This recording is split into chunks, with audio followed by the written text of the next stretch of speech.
exactly does that what exactly does that do to business owners, in the sense restaurant owners who are in the hospitality industry and they're currently thriving through the sale of alcohol? Will that cripple their businesses? Not necessarily, because actually we've had a privilege of implementing the Alcoholics Drinks and Control Act. Okay. And now that is within the county. One of the observations that we've made, that one of the most highly abused license is that of bar and restaurant. Okay. Because bar and restaurant has a privilege of where you can actually sell and buy alcohol any time of the day. So many would seek this license while they do not even qualify. You'll find that somebody is selling liquor through the day, but what you have the other side is maybe a head of a goat that is boiling, or selling mandazi or something like that. Okay. So in a sense, you find that the most business that is going on is that of liquor. The intention for bar and restaurant was where you can be able to have your meal and then take a drink. Exactly. But you see that has actually been abused. Again, when you go to restaurants, you'll realize that many times people who come to eat sometimes come as family. So when you come with your children there and people are drinking, already you're increasing access to these particular children. So by limiting that access, much as somebody might feel like in terms of profits are going down, the larger good is now the health and safety of these children, protecting the larger family, such that if somebody wants to take now liquor, they can actually go and take it elsewhere. So it might, of course, negatively impact them in terms of their profit, but I think what we should ask ourselves is our profit mainly in liquor or in food? So you mentioned elsewhere. Maybe you can clarify and specify which places this would be. Does that mean only a club?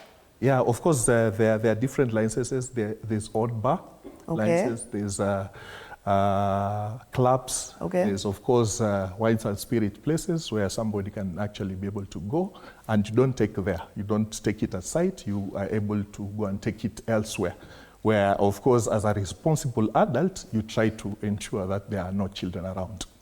Yes, so there are other avenues. It's not like the liquor business is being clogged. Yes, is actually being locked. Yes, I think the idea is people like we want to kill the business of liquor. No, it is not that way. Yes. Let's talk about another very controversial aspect of this particular proposed policies that we saw online. It was the marketing aspect, you know, where influencers, media personalities, public figures are not allowed to market alcoholic products. Especially with how many people have been unemployed over the past few years, and social media has now been an avenue for them to, you know, be employed, to make a living, to be able to pay their bills. So what happens to such people who are essentially the youth, who will now be unemployed because they don't have access to opportunities from, for example, you know, big companies who are selling alcohol? So how will you ensure that these young people still are able to pay their bills, they're still able to, you know, make a living online? True. I think we feel for young people. And of course, this administration promotes a lot of, you know, digital economy. And absolutely. Yes. Exactly. The question is alcohol the only thing that we can sell? And of course, you know, as a social media influencer, what is the impact of what you're actually selling to the youth or promoting? You know, what kind of value? Of course, it might seem glamorous. And I think there's a lot of glamorization of alcohol in music, in videos, in TikTok, you know, anything that comes out. I mean, alcohol is made to look so cool, so attractive. But look at it at the other end.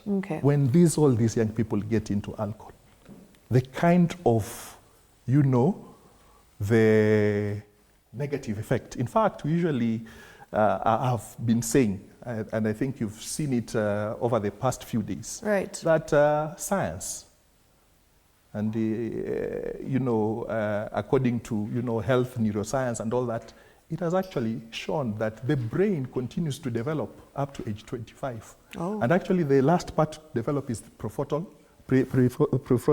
cortex, which is actually responsible for, decision making, Yeah. impulse, risk assessment. Yeah. So when these young people get into alcohol that early, then the chances of them having substance use disorder is highly increased. Yeah. Therefore, they'll not be productive. They'll not be contributing members of the society. Okay. So we need to see which tap are we opening for these young people. What impact? In terms of school, of course, performance is reduced, unwanted pregnancies, crime, the negative consequences are immense. Yeah. In fact, sometimes when you look at the amount of money you make, like for example, people say like, oh, it's like 51 billion. But in terms of health cost and the risk, it's double that, what we pay as a country.